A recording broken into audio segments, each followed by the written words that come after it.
¿Despiertas cansado? Cuida de lo que hay en tu habitación, pero, sobre todo, cuida de ti y aquellas cosas a las que te apegas. Desde el punto en que me encuentro, puedo asegurar que lo peor que nos podemos hacer es acostumbrarnos por completo a cómo funciona todo a nuestro alrededor y dar por sentado a nuestros seres vivos, pues nadie aquí es eterno, y cuanto antes lo aprendamos a aceptar, menos costoso será el superar sus pérdidas. En el año 2019, como hija única y soltera que era, mi compañía principal en casa era mi mamá. Y como ésta padecía Alzheimer, muchas veces sentía que ni siquiera ella estaba lo suficiente a mi lado, a pesar de tenerla enfrente y compartir las cenas con ésta. Por lo que fue una época muy difícil, es lo que de entrada debo decir. Mi rutina era un tanto apretada y funcionaba de la siguiente manera: de lunes a viernes, debía levantarme a las 6 de la mañana para prepararme y a las 8 entrar a trabajar a la oficina. Para estos 5 días de la semana en que no podía quedarme junto a mi madre, lo que hacía era pagarle los servicios de un cuidador profesional, el cual incluso se podría decir que se llevaba una mitad de mi propio sueldo mensual. Y a pesar de lo ajetreado que resultaba el trabajo, y lo triste que me ponía estar con una mamá que ya había olvidado mi nombre, encontraba cierta calma y certeza en cómo funcionaba mi rutina. Los fines de semana me los pasaba encerrada con mi mamá, leyéndole libros y poniéndole películas, pues para mí eso siempre era grandioso. Y lo disfrutaba más que cualquier otra cosa. Sin embargo, su tiempo de partir le llegó, y entonces mi estabilidad emocional terminó por los suelos. Ella falleció una tarde de jueves, luego de que su cuidador Joaquín la llevase a tomar su siesta diaria. No solo la noticia me cayó como balde de agua fría, sino también el hecho de tener que incorporarme a un nuevo cambio de rutina. Pues a falta de mi madre y Joaquín, la casa se volvió completamente solitaria, y aunque el dinero comenzó a sobrar en mis cuentas bancarias, la alegría fue lo que más escaseó en mi día a día. Por mi parte, en vez de buscar una forma sana de lidiar con el duelo, lo que hice fue quedarme hundida en esa soledad del hogar y resistirme a alcanzar el punto de aceptación. Una vez que me sentí lista para recibir ayuda, la psicóloga que se encargaba de darme atención, me aconsejó que me fuera deshaciendo de las pertenencias que quedaban de mi madre en la casa. Ese fue el primero de los consejos. Pues a donde quiera que volteaba había algo suyo que me hacía volcarme en los recuerdos. Por lo tanto, lo más sano era irme desapegando de ese conjunto de objetos y comenzar a guardarlos para después sacarlos de casa. Durante este difícil proceso de ir soltando los objetos que alguna vez le pertenecieron, descubrí que tenía un fuerte apego con uno en específico. Se trataba de una vieja mecedora. A diferencia de las demás cosas, esta era en la que recaían la mayoría de nuestros últimos recuerdos. Por el lado de la conciencia, sabía que también debía deshacerme de esta, sin embargo, por la parte sentimental, era lo que menos deseaba hacer, y acabé por hacerle caso a mi lado emocional. Sin decírselo a mi psicóloga ni solicitar la opinión de nadie más, llevé a mi cuarto aquella mecedora en la que mi madre solía pasar tanto tiempo y la coloqué justo enfrente de mi cama, para así recordarla en cada noche y cada mañana al abrir mis ojos. «Quiero que a diario estés aquí conmigo», fue lo que dije mientras terminaba de acomodarla. Es extraño cómo un simple objeto puede llegar a tomar tanto valor con el paso del tiempo, pues es un valor que queda bastante alejado de cualquier suma monetaria. La lucha por enfrentar el duelo de la manera más sana posible continuó, y la mecedora era el secreto con el que me autosaboteaba. Con aquel eterno pasar de los días, empecé a sufrir de un malestar con el que no cargaba antes. De pronto, sin importar cuántas horas me quedara dormida, me terminaba despertando incluso mucho más cansada que a cómo me sentía al irme a dormir. Tomando en cuenta la cercanía con el fallecimiento de mi mamá, pensé que podía deberse a la reciente lucha mental por la que me hallaba atravesando. Los primeros días en que desperté con este agotamiento inusual, me quise convencer de que era un mal con el que era capaz de lidiar. Pero por desgracia, mañana tras mañana, el cansancio que no me dejaba levantarme de la cama empeoraba cada vez más, incluso el síntoma pasó de no dejar que me levantase a tiempo, al extremo de ya ni siquiera poder abrir bien mis ojos, sin que ello se convirtiera en una pelea difícil de vencer. Haciendo de esto algo mucho peor, había noches en las que también me costaba trabajo dormir. Recuerdo que, lejos de sentirse como un insomnio común, era más como si algo en mí le empezara a tener miedo al hecho de que me quedara dormida. Pues sabía que salir de ese estado me costaría demasiado al día siguiente y no era para nada favorable teniendo un trabajo que empezaba en la mañana. Y cuando le comenté mis síntomas a un doctor, este me dijo que la causa principal era que mi actividad cerebral seguía trabajando con normalidad por las noches, cosa que, en términos médicos, era como si en toda la noche no estuviera durmiendo de verdad. Y para tratar esto, se me recetaron unas pastillas para dormir. Desde la primera vez en que las tomé, noté que en vez de ayudarme, empeoraron el problema. Al paso de un mes, el agotamiento de las mañanas impactó de formas muy negativas las demás áreas importantes de mi vida, y entre las peores consecuencias que tuve estuvo la pérdida de mi trabajo, por llegar tarde constantemente. Por lo que ahora, además del inexplicable agotamiento, debía arreglármelas para sobrevivir con mis ahorros en lo que conseguía un nuevo trabajo. Y afrontando los días de desempleo y soledad en casa, dejé de ponerme alarmas para despertar, teniendo ahora la creencia de que, quizás, con hacer eso alcanzaría el punto de haberle dado suficiente descanso a mi cuerpo. Pero desafortunadamente, la idea me salió mal, y junto con ella empezaron a suceder anormalidades en mi entorno. La primera vez en que decidí deshacerme de la alarma, al llegar la hora de pelear por abrir mis ojos, recuerdo haber sentido como si algo ajeno a mí tomase el control. A mitad del esfuerzo consciente para despertar, tuve la sensación de cargar con una energía sobre mí, como si una aparición se hubiese posado sobre mi cama o algo similar. En cuanto abrí los ojos, debido a la escalofriante sensación, me senté en la cama con agitación, mirando hacia cada rincón del cuarto. Y para mi sorpresa, descubrí que la mecedora ya no se encontraba como la dejé en la noche, estaba tirada de lado, como si alguien más la hubiera empujado, cosa que era imposible. A lo largo de ese día, me fui encontrando otros objetos afuera de sus lugares, o también tirados en el suelo. El cepillo de mi madre, por algún motivo, pasó de estar guardado a quedarse sobre mi comedor, e incluso mis zapatos para ir a la calle los hallé lejos. El fastidio de estar encontrando casi todo fuera de su lugar se agregó como otro mal de cada mañana. De no ser por vivir sola, probablemente lo habría tomado con mayor calma. La mecedora de mamá, igual algo se encargaba de desacomodarla. Y en lugar de temer porque otra persona estuviera entrando a la casa, veía más posibilidad en que fuera obra de alguna ánima, pero me preguntaba si era posible que fuese la de mi madre. No obstante, hasta el día en que me vinieron a espantar bajo la plena luz del sol, descarté que se tratara de ella, pues las señales fueron las de una presencia hostil. Pues yo estaba comiendo sola en el comedor, como era la nueva costumbre, y en el momento en que quise cerrar los ojos para dar las gracias, la silla vacía junto a mí se movió hacia atrás, como si alguien estuviera por ocuparla. Quedándome paralizada por la impresión, desde donde estaba escuché cómo abrían la puerta de mi cuarto. Por lo general, soy de las personas que no mueven ni un dedo ante el miedo, mas, al tratarse de una actividad tan puntual y evidente en la casa, me vi en la necesidad de levantarme de mi silla y caminar por el pasillo hasta llegar allá.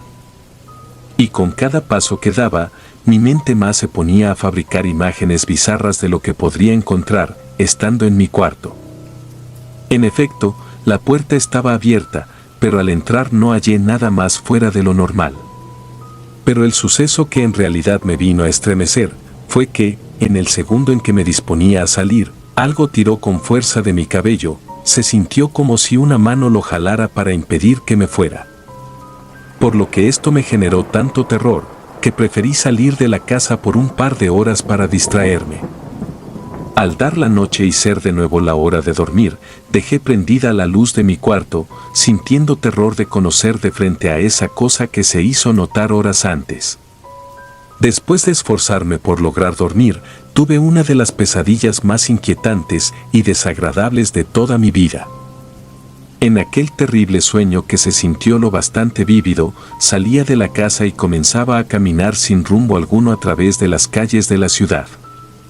Teniendo mis pies descalzos, sentía dolor por las cosas que se me clavaban en el camino. Sin embargo, a pesar del malestar físico, algo en el fondo de mi ser parecía estar disfrutando el tomar el control. Caminando con lentitud, me percaté de que las personas que se atravesaban en mi camino me miraban horrorizadas, preguntando si me encontraba bien. Después, adentrándome a lo que era un parque de aspecto descuidado, encontré en el piso un picahielo. Y a pesar de que en mi mente no tenía la intención de tomarlo, acabé por levantarlo. ¿Para qué quería tener eso entre manos?, me pregunté dentro del mismo sueño. Y apareciendo sorpresivamente por el lado derecho, un pobre perro de la calle se acercó hasta mis pies. En ese instante, me vi dividida entre lo que no deseaba hacer y las cosas que, por alguna razón, mi cuerpo controlaba por sí solo. Sin el deseo de seguir siendo espectadora de cómo perdía el control de mí misma, me esforcé por despertar, pero aún me era imposible. Así que, en medio de ese escenario bizarro, me vi obligada a presenciar actos tan atroces que en ese momento comencé a llorar, incluso siendo mis manos las responsables de cometer tantos horrores. De todas las pesadillas que había enfrentado en las semanas pasadas, esa era la más bizarra para mí. El grotesco sueño concluía conmigo regresando a la casa, sintiéndome prisionera de algo ajeno. Y al llegar el amanecer, tras pasar por la pelea diaria de despertar, vi que la mecedora de mi mamá estaba otra vez en el piso. Al levantarme de la cama para poderla levantar, una espantosa punzada en el pie derecho me hizo regresar a la cama en ese segundo. Y cuando descubrí de qué se trataba, el estómago se me revolvió y del terror mi pulso se aceleró. En mi pie se hallaba clavado un trozo de cristal. Ambos lucían bastante sucios, como si hubiese caminado en la calle descalza, tal y como en la pesadilla. Por lo que al darme cuenta de esto, sentí como el pánico crecía en mí. Una vez que me pude quitar aquel trozo de cristal que tanto dolor me causó, fui hasta la entrada de mi casa, en donde encontré la puerta principal entreabierta.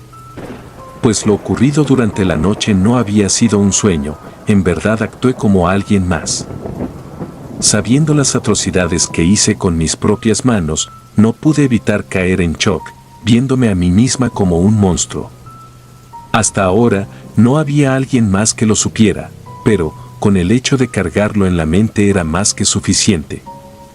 Y acordándome de una prima que vivía algo cerca, decidí llamarle por teléfono para preguntarle si podía pasar aunque fuese una noche en mi casa, para tener a alguien más que me ayudara a supervisar qué tan negativo era mi caso de sonambulismo. Durante esa llamada se tocó el tema de la muerte de mi madre, pues ella quería saber cómo era que lo estaba manejando. Pasando por mis 5 minutos de sinceridad, le hablé acerca del apego enfermizo que no lograba superar con su antigua mecedora. Ante mi confesión, mi prima se quedó en silencio por varios segundos. Y en cuanto no soporté más aquel incómodo silencio de su parte, le pregunté si ocurría algo con lo que recién le acababa de decir. Y con un tono preocupado, esta me dijo: eso que estás haciendo te puede causar demasiado mal.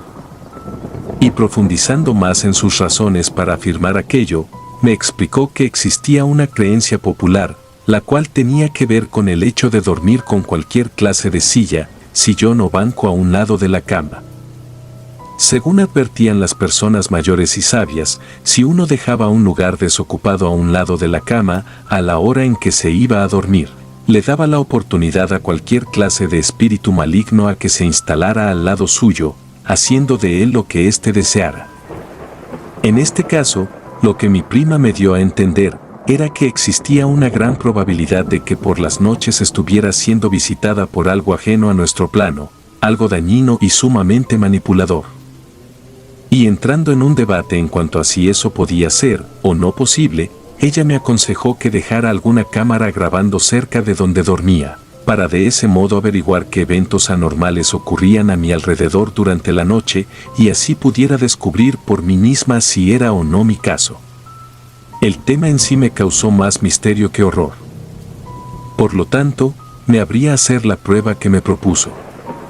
Una noche después de la pesadilla que resultó ser realidad, dejé una cámara grabando desde el momento exacto en que me iba a dormir hasta que me despertaba de manera consciente. A la hora de despertar, nuevamente la mayoría de las cosas estaban fuera de su lugar y la mecedora de mi mamá se hallaba en el piso. Y la respuesta a qué ocurría durante las noches en mi cuarto la tenía a solo unos pasos de distancia. Sin embargo, al llegar a esta parte del experimento fue que la ansiedad se volvió más grande, pues no temía ver un video de mí simplemente durmiendo, pues lo que en realidad me horrorizaba era poder conocer la forma y el aspecto de aquello que me acompañaba en las noches y se robaba mis energías. Después de prepararme mentalmente para ver cualquier clase de fenómeno, comencé a ver la grabación desde el primer segundo. Durante la primera hora no se captó nada extraño, pero, a partir de 1 hora con 20 minutos, las escenas más horrendas se empezaron a presentar en la pantalla. Al quedarme por fin dormida, a mi cuarto entraba una silueta blancuzca a la que se le podía distinguir la figura de una persona. Fuese lo que fuese, esa cosa entró a mi cuarto sin prisa ni precaución. Acto seguido, tomó asiento en la mecedora de mamá y se mantuvo allí, mirándome por más de 2 horas seguidas. En el momento en que se me ocurrió hacerle un acercamiento a lo que parecía ser su cara, se le alcanzaba a notar una expresión diabólica que dejaba ver que esa cosa disfrutaba el verme dormir, quedando a su voluntad, ignorante de la situación. Y como si con el saber que un espectro perverso se sentaba a mi lado no hubiese sido ya suficiente, lo que ocurrió a continuación me hizo cubrirme los ojos, pues mi angustia no podía con asemejar algo como eso. Cuando esa aparición bizarra se cansó de estarme mirando, se inclinaba desde la mecedora hasta mi cama y sin más, entraba a mi cuerpo mientras me hallaba durmiendo. Mientras terminaba de llevar a cabo su posesión, yo me retorcía en la cama y hacía gestos de dolor, demostrando que su invasión a mi cuerpo me provocaba un dolor insoportable, pero que, por el hecho de sufrirlo mientras dormía, al día siguiente me costaba trabajo recordarlo. Al quedarse instalado en mí, se apreciaba cómo me sentaba en la cama con la mirada perdida. Después, me levantaba de allí y salía del cuarto. Desafortunadamente, las cosas que llegué a hacer estando afuera no se captaron, mas, tomando en cuenta lo visto en la última vez, pude hacerme una idea muy negativa. Mi persona no volvió a aparecer en la grabación, hasta que pasaron cerca de 3 horas. Lo que ocurrió después fue que me volvía a acostar y esa cosa resurgía de mí, abandonando mi cuerpo. Todo lo que vi en aquella grabación significó la respuesta a cada inquietud que no me dejaba en paz. Y en efecto, había seres malditos que se ponían cómodos a un lado de nuestras camas y eran capaces de manipularnos durante toda la noche si así lo deseaban. Las personas mayores no hablaban en vano con respecto a estas creencias y por lo visto contaban con mucha justificación. Y al terminar de ver la espantosa grabación, escuché el llanto de un pequeño niño justo en la cocina. Llegando allá, quedé perpleja, pues no se trató de una alucinación, en verdad había un niño desconocido en la casa. Este se mostró aterrado al ver que me acercaba, así que, para calmarlo le hablé en voz baja y tuve que explicarle que no buscaba hacerle ningún daño. Solo en cuanto logré convencerlo de ello, él me comentó que en la noche me lo había robado del interior de un auto en el que se encontraba. ¿Por qué el espectro que me poseía por las noches quiso traer a aquel pequeño hasta mi casa? Fue lo primero que me pregunté, llena de horror. Haciéndome responsable del acto más innombrable, yo misma me encargué de presentarme con ese niño a una delegación y me acusé por lo hecho, haciendo énfasis a que en las noches perdía la noción de lo que hacía. Pero aquello me trajo una condena de 1 año en prisión, en lo que las autoridades determinaban si era o no una persona de peligro importante para la sociedad. Por inusual que parezca, en las noches encerrada en prisión pude volver a descansar sin despertar agotada por las mañanas y las constantes posesiones ya no se presentaron. Arrancar el problema de raíz era tan simple como quitar la mecedora de mamá de un lado de la cama. Ojalá que este consejo pueda ser de ayuda para otros. Y no se trata de algo que me haya inventado. Los consejos con respecto a esto incluso se pueden encontrar en internet o cualquier libro que hable de supersticiones. Cuida de lo que hay en tu habitación, pero, sobre todo, cuida de ti y aquellas cosas a las que te apegas. Cuando volví a ser puesta en libertad, el duelo por mi madre ya había alcanzado el punto de aceptación, por lo que no necesité conservar más una gran parte de sus pertenencias, y eso incluía a la mecedora. Antes de deshacerme de esos objetos con cierto valor sentimental, le pedí a un sacerdote que me hiciera el favor de llevarles a cabo una limpia, para que, a donde sea que fueran a dar, no llevaran consigo tanta carga de energías y problemas. El único aspecto que no he sido capaz de superar hasta la fecha es el trauma que quedó en mí tras ser testigo de posesiones hacia mí misma. Por el hecho de sentirme vulnerable a volver a actuar sin conciencia durante la noche, tomé la decisión de poner un anuncio en busca de alguien que quisiera compartir espacio y renta conmigo. Ahora vivo en compañía de una amable estudiante de universidad. Y por supuesto, para no aterrarla, nunca le llegué a mencionar acerca de los bizarros eventos ocurridos en esta casa en el año 2019. Y cada noche, antes de irnos a dormir, le pido que me ayude a poner las sillas boca abajo, y la única regla que le tengo puesta es que nunca deje ninguna silla o asiento de cualquier tipo a un lado de la cama de su cuarto. Y sinceramente, espero que ninguna otra persona que esté oyendo esto lo haga, pues sería una experiencia aterradora el que abrieran los ojos a mitad de la madrugada y se encontraran con un ser maligno observándolos a la cercanía.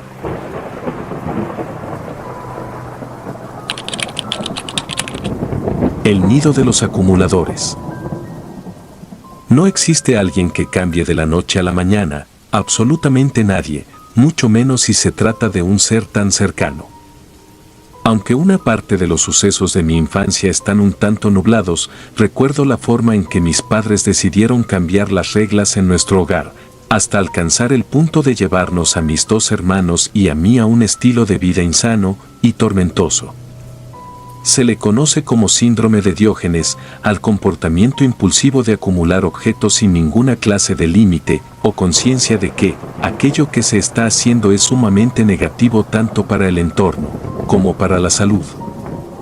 Y para comprender mejor aquello de lo que estoy tratando de hablar, basta con buscar cualquier caso de acumuladores extremos en internet y mirar algunas de las imágenes. En lo personal, y por las horribles experiencias que fuimos obligados a vivir, puedo decir que el estilo de vida que se tiene cuando la casa está tapizada de objetos o basura por cada rincón, es tener que enfrentar a diario un infierno en vida. Pues tu casa se convierte en depósito de chatarra y, de pronto, ya no quedan lugares en donde ponerse cómodo, solo gigantescas montañas de cosas a todo lo largo y ancho de las habitaciones, la sala, el comedor y de igual manera la cocina. Antes del año 2011, recuerdo que mis padres se comportaban como 2 personas funcionales y de estabilidad positiva para con nosotros, sus 3 hijos. Ellos 2 eran personas amorosas, a las que les gustaba hacer planes para salir a conocer diferentes lugares y personas. Ellos eran trabajadores, pacientes e higiénicos. Sin embargo, y en un sentido literal, de la noche a la mañana se despertaron actuando como personas diferentes y desagradables. Seguían siendo los mismos en cuestión física, pero, aquel día, se levantaron de sus camas actuando como si algo anormal les hubiese sucedido mientras dormían. Y por ser la hermana mayor, soy quien más logra recordar cómo fue que se dio aquel repentino y bizarro cambio en los 2. Tenía 11 años, y desde que fui a darles los buenos días, me percaté de que algo no estaba bien en ellos. Pues para empezar, en lugar de platicar con nosotros durante el desayuno como lo hacían siempre, se limitaron a estar en silencio, mientras insistían en mirarnos comer. Y aunque el acto de mirar a tus hijos comer no parezca algo del otro mundo, lo cierto es que la manera en que ellos lo hacían provocaba escalofríos. Con sus cabezas ligeramente inclinadas hacia nosotros, nos observaban fijamente llevarnos los alimentos a la boca, como si nunca hubiesen estado en un desayuno con nosotros. En el momento en que ya no pude soportar el temor por cómo nos miraban, les pregunté si todo estaba bien. Los dos me respondieron que sí, mas continuaron observándonos de la misma forma incómoda. Ese día tuve que ir a la escuela y debo admitir que, por primera vez, no me sentí tranquila con la idea de que mis dos hermanitos se quedaran solos con mis papás en casa, pues nunca los vi actuar tan extraño. Esa misma tarde, cuando regresé a la casa, descubrí que habían pintado marcas de simbología extraña, tanto en el piso como en las paredes, con pintura negra. Mi madre dijo que no era más que una simple decoración, aunque a mí no me lo pareció. Esas pinturas que hicieron en las paredes me hicieron sentir como adentro de una de esas cuevas peligrosas que son conocidas por resguardar secretos y seres extraños. Tantos símbolos en la pared me provocaron incomodidad, y por desgracia, lo que vino después fue algo mucho más difícil con lo cual lidiar. No sé de dónde es que la sacaba, pero papá comenzó a meter muchas baratijas y cosas de segunda mano a la casa, que más tarde se fueron acumulando en distintos sitios, formando esos cerros de cosas que caracterizan a los hogares de los acumuladores. Y para el corto pasar de un mes, ya teníamos que caminar entre bultos de ropa, bolsas de basura y objetos de todo tipo en el suelo. Y no entendía por qué a los dos les dejó de importar tanto el cuidado de la casa, mas estaba consciente de que aquello no era normal. Ahora, mi madre y mi padre nos incentivaban a nosotros tres a hacer lo mismo que ellos. Decían que ya no nos teníamos que preocupar por mantener un orden en la casa, y si de casualidad me descubrían queriendo limpiar cualquiera de los rincones, se salían de quicio y actuaban tan agresivos como unos animales. Su reciente manía por vivir en desorden parecían disfrutarla, sin importar el hongo que se generaba en las paredes o los insectos que eran atraídos por tanto caos. Desde que la acumulación alcanzó a afectar nuestras vidas, ya no sentía que estuviese viviendo con mis propios padres, sino con otras personas. Personas que además actuaban como si no nos conocieran ni a mis hermanos, ni a mí, y que al mínimo desacuerdo con nosotros reaccionaban a veces de formas agresivas y trastornadas, y otras, indiferentes. Como si les hubiésemos dejado de importar de un día a otro. Al cumplirse 3 meses desde que se detonó el problema de la acumulación, unos familiares de mamá nos vinieron a visitar, por motivos de su cumpleaños. Aquel día fue otro de los más infernales, pues mamá ni siquiera parecía recordar que era la fecha de su propio cumpleaños, y por otra parte, la familia no se limitó a la hora de criticarnos, en cuanto recién pusieron un pie adentro de la casa. Y para entonces, los bultos de cosas llegaban del piso hasta el techo, ninguna de las ventanas se podía abrir, y era muy difícil conseguir caminar a través de los pasillos sin tropezarse con cualquier clase de objeto. Esa tarde en que nos visitaron sin tener conocimiento del reciente trastorno en mis padres, quise mencionarles a mis tíos sobre las marcas extrañas que ambos le hicieron a la casa, mas no tuve oportunidad de hacerlo, porque antes de que pudiese hablar con alguno de mis demás familiares, en casa se originó una fuerte pelea entre ellos y mis padres. La familia quería intervenir para ayudarles, pero mis padres terminaron por correrlos, diciéndoles además que ya nunca los volveríamos a recibir.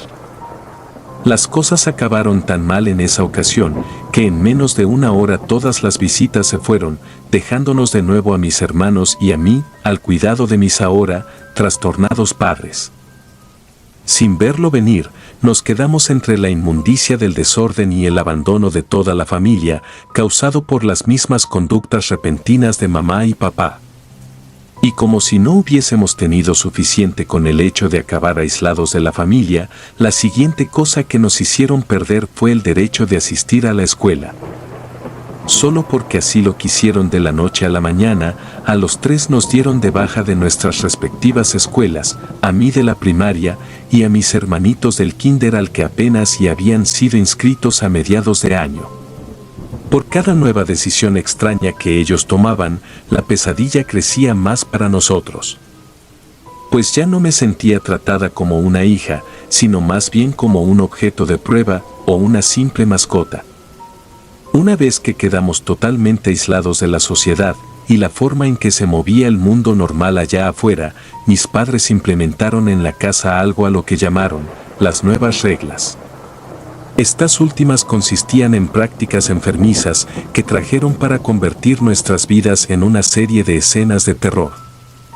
Dentro de las nuevas reglas nos cambiaron la alimentación, haciendo que ahora nos alimentáramos de puras hierbas desconocidas y de sabores extraños. La segunda orden era la más tormentosa e irracional, puesto que al menos yo no lograba comprender para qué era necesaria. A partir del nuevo cambio de alimentación, en cada noche debían de sacarnos un poco de sangre a los 3, haciendo uso de pequeñas agujas. Una vez que tomaban las muestras necesarias de diario, las juntaban adentro de un frasco que después guardaban en un cajón y posteriormente nos ordenaban que nos fuéramos a dormir. Yo sabía que no era normal lo que ahora estos estaban haciendo con nosotros. Quiero decir, una cosa era que fueran acumuladores o que nos trataran como desconocidos, pero una muy distinta era que de pronto nos quisieran sacar mililitros de sangre en cada noche, como una clase de ritual retorcido previo a dejarnos ir a dormir. Y en una de esas madrugadas infernales, uno de mis hermanitos se vino a quejar de tener lastimado uno de sus bracitos por el uso constante de las agujas. Por lo que para mí, aquella fue la gota que derramó el vaso en cuanto a las nuevas costumbres que nos fueron impuestas en la casa. Entonces, decidí que me armaría del valor necesario para averiguar qué era lo que ocurría con mis padres y llegaría a confrontarlos tanto como fuese necesario.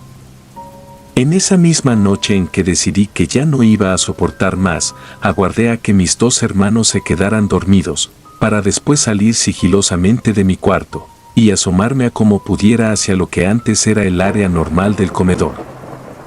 Tantas montañas de cosas hacían que fuera imposible tener en donde ocultarse sin hacer que las cosas se vinieran encima, por lo que fui muy cuidadosa. Luego de conseguir pasar por el pasillo, escuché que mis 2 padres se encontraban en la cocina, por lo que tuve que acercarme más, a pesar de tener miedo por las cosas que me podría llegar a encontrar. Al asomarme discretamente a la cocina, vi a mamá sacar uno de aquellos pequeños frascos con nuestra sangre, de su cajón. Mientras tanto, papá parecía estar desinfectando otro par de agujas. Después de que mi madre colocara el frasco abierto sobre la mesa, este se dedicó a llenar ambas agujas con su contenido. Parecía que por fin iba a saber qué era lo que hacían con aquello que a diario nos arrebataban. Y quedándome en completo silencio, empecé a sentir una angustia insoportable. Aún tenía la sensación latente de que mis padres ya no eran mis verdaderos padres, pero, ¿eso en verdad podía ser posible?, me cuestioné. Luego de que aquel par de agujas quedara lleno, los vi tomarse de las manos y entonces se pusieron a hacer una clase de rezo en voz baja. Era como lo que uno hace al dar las gracias antes de comer, solo que, de un modo bizarro, y para nada grato de presenciar. Al terminar con la espantosa oración, sin aguardar un solo segundo, tomaron la sangre de las jeringas y se las inyectaron a ellos mismos. Haciendo de la escena algo todavía más horrible de atestiguar, los vi a ambos quedarse en una clase de trance, como si el haberse inyectado la sangre de sus propios hijos les hubiese resultado un éxtasis. De pronto, sus cabezas se fueron inclinando cada vez más hacia atrás, hasta donde sus cuellos se lo permitieron. A casi 10 pasos de distancia de ellos, me hallaba aterrada por lo que recién estaba descubriendo, pues, no sabía si lo mejor para mí era regresar al cuarto en donde descansaban mis hermanos, ¿O aún era necesario que continuara observando las cosas enfermizas que ocurrían cuando nos mandaban a dormir? Y al darme cuenta de que ya no me sentía en capacidad como para continuar mirando, me apresuré a llegar de nuevo al cuarto. Sin saber en qué modo se debía de actuar estando atrapada con mis hermanos y esas dos abominaciones que aseguraban ser nuestros padres, pero que por alguna razón habían adquirido un enfermizo gusto por nuestra sangre, lo mejor que se me ocurrió hacer fue mandar un sinfín de mensajes pidiendo ayuda a mi tío Eduardo, quien era el hermano mayor de mamá y también quien vivía más cerca de nosotros, quedando aproximadamente a 3 horas en carretera. Y aunque este no demoró en responderme, no me creyó cuando le dije que mamá se encontraba a mitad de un trance en la cocina, así que me pidió que le mandara un video para comprobar que estaba hablando en serio, pues, siendo sincero, me advirtió que no viajaría 3 horas en carretera para que terminara resultando una broma de mi parte. Por lo tanto, a pesar de que no tenía deseo de volver a dirigirme hacia allá, fui con la misma discreción de antes y les tomé videos a los dos, poniendo además suma a la mesa, para que en este se pudieran apreciar las jeringas que recién habían usado. En cuanto se lo mandé, dijo que enseguida vendría a la casa, aunque era probable que demorara más de lo habitual, debido a que se encontraba en otra parte del país por cuestiones de su trabajo.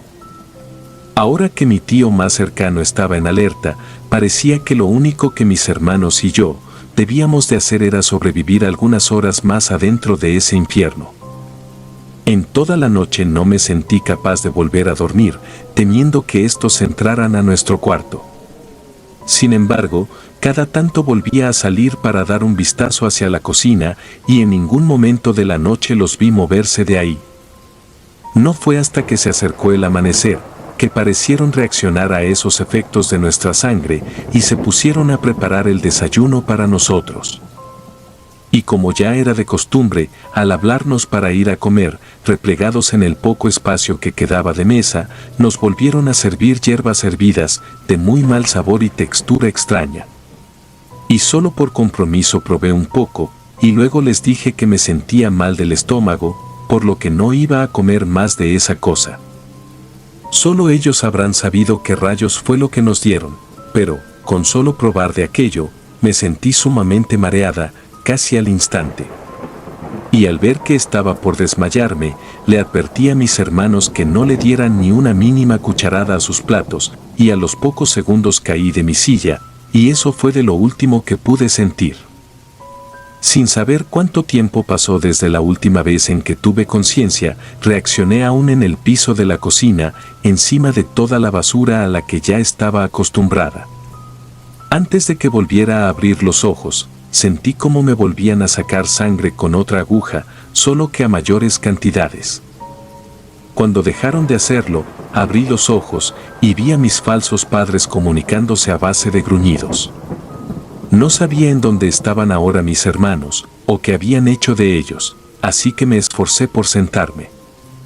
Mientras me esforzaba por mantenerme estable ante lo débil que estaba ahora, vi que los dos se volvieron a inyectar, reiniciando de forma atroz el mismo trance de la noche anterior. Así sin más, y sin nada de discreción, llevaban a cabo sus prácticas inhumanas. Por lo que esto me hizo pensar que tal vez la siguiente parte de su plan tenía que ver con acabar con nosotros. Y como en esta ocasión los tenía de frente y no de espaldas, alcancé a ver que sus ojos se tornaban de blanco, antes de que sus cabezas se les inclinaran exageradamente hacia atrás. Aprovechando la aparente desconexión en ambos, caminé por los bultos de cosas hasta que encontré a mis hermanos. Y afortunadamente, estos se hallaban con bien en uno de los rincones de la casa, pero los dos se veían llenos de horror por lo que recién estaban viendo en nuestros padres. Luego de algunos minutos, en los que me estuve esforzando por lograr acercarme con mis hermanos a la puerta para escapar, llegó mi tío. Y en cuanto éste se puso a tocar la puerta, vi a mis padres salir abruptamente de su estado en trance, y con notable rabia nos voltearon a ver. No sé cómo fue que conseguí abrir la puerta con todos los bultos que teníamos en el paso, pero, de una u otra manera lo conseguí, y mi tío me ayudó a tomar a mis hermanos, para que los pudiera llevar a su coche. mientras me quedaba en el vehículo con ellos, y mi tío Eduardo se encargaba de taparles el paso a la salida, vi a un par de patrullas acercándose a la casa, pues, les llamó antes de llegar. En cuanto detuvieron a mis padres, no tuve otra opción más que acusar todas las cosas que hicieron y en el orden en que fueron surgiendo. Empezando por las marcas que en la pared que les mencioné, una gran parte del conjunto de objetos tuvo que ser removido entre palos y palas hasta que pudieron llegar a la pared para ver por ellos mismos los inusuales símbolos. A cada rincón de la casa les sacaron fotografías y después se llevaron a mis padres rumbo a un psiquiátrico. Al verme preocupada, mi tío me dijo que no permitiría que todo se quedara así, ya que él también creía que algo externo había ocasionado tanto mal en mis padres. Y con lo poco que quedó despejado de las paredes, mi tío solicitó la ayuda de un sacerdote para su interpretación. No conforme con haber tenido que explicar cada detalle a los policías, ahora mis hermanos y yo, nos vimos orillados a nuevamente hacer un recuento de los hechos, esta vez, para solicitar la intervención de la iglesia en el caso.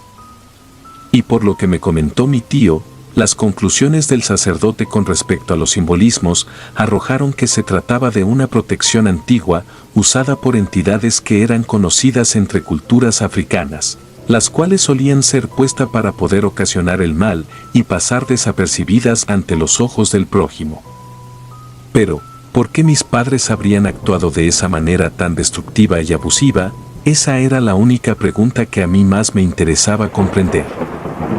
Y hablando personalmente con el sacerdote, me habló sobre diferentes especies de seres invasivos e interesados en el consumo de la sangre, a los cuales se les conocía como Atzés en el África Occidental.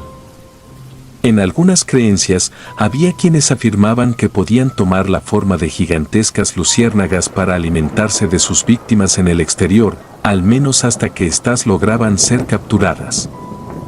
Sin embargo, explicó el sacerdote, la versión que era la más real en cuanto a los Atzés era que se trataban de seres con alineación a los demonios. Estos solían llevar a cabo posesiones durante las noches en lugares en donde sabían que les sería fácil de conseguir la sangre de terceros. Estos se instalaban en las personas que escogían y más tarde se anidaban en sus hogares, causando grandes acumulaciones para mantener ocultas las marcas que dejaban a su alrededor para su protección. El hecho de que mis padres dejaran de ser los mismos de la noche a la mañana se debía a que habían sido poseídos por esta clase de seres, quienes los hallaron como un blanco fácil. Y de esta forma, nosotros tres nos convertimos en su medio de alimento y disfrute, mientras que convertían nuestra casa en su propio nido. Y hablando de alimento con la sangre de otros, me dejaron en claro que a los Atzés no les servía ingerirla en forma normal para que les funcionara, sino que necesitaban mezclarla de forma directa a la de ellos. Contando con las recientes conclusiones de la iglesia, nos costó trabajo llegar a un acuerdo con la ley y el personal del psiquiátrico en donde habían encerrado a mis padres. Como seguían siendo señalados como personas altamente peligrosas, se nos otorgó permiso de que se les llevara a cabo un exorcismo, solo si era practicado adentro del hospital, y con la supervisión de los profesionales durante la ejecución, así como a la hora de los resultados. Y aunque yo no pude presenciar esto último, mi tío me contó que vio emerger gigantescas sombras de los cuerpos de ambos en el instante en que sus espíritus fueron liberados y traídos de vuelta a donde correspondían. Y a pesar de que mis padres volvieron a ser ellos mismos, no se les puso en libertad hasta después de 6 meses, en que se comprobó que eran de nuevo personas funcionales y conscientes de sí mismas. Y antes de que volviéramos a vivir como antes, el sacerdote nos aconsejó no regresar a esa casa en donde esas criaturas hostiles formaron su nido, pues, si lo hacíamos, corríamos el riesgo de que estos se quisieran volver a instalar en el cuerpo de nuestros padres. Si algo aprendí de todo esto, es que nadie cambia de forma tan radical de la noche a la mañana, a menos, claro, de que algún espíritu maligno se haya instaurado en él. Ahora que mis padres están bien, no puedo decir que tomo esto como una clase de final alegre. Pues a decir verdad, aunque sé que no fueron directamente ellos quienes se encargaron de hacernos tanto mal, no hay día en que no cargue con los traumas de aquellas aberraciones de las que fuimos parte. La casa se quedó en completo estado de abandono, con todo y las montañas de artefactos y basura. Siempre que nos vemos obligados a pasar por esos rumbos, mi más grande terror es que el círculo se repita y de nuevo me encuentre viviendo en compañía de personas que no son quienes fingen ser. Y si los espíritus de los Atzes están libres por sobre nuestras cabezas, eso quiere decir que, en cualquier momento serán libres de volver a poseer a la o las personas de su elección. Si te gustaron los relatos, me gustaría que me apoyaran con un like o haciendo un comentario, ya que eso nos ayudaría bastante. Y si no estás suscrito o suscrita, te invito a que lo hagas para que no te pierdas lo mejor de relatos de terror. Sin más, gracias. Relatos escritos y adaptados por Dea Martín.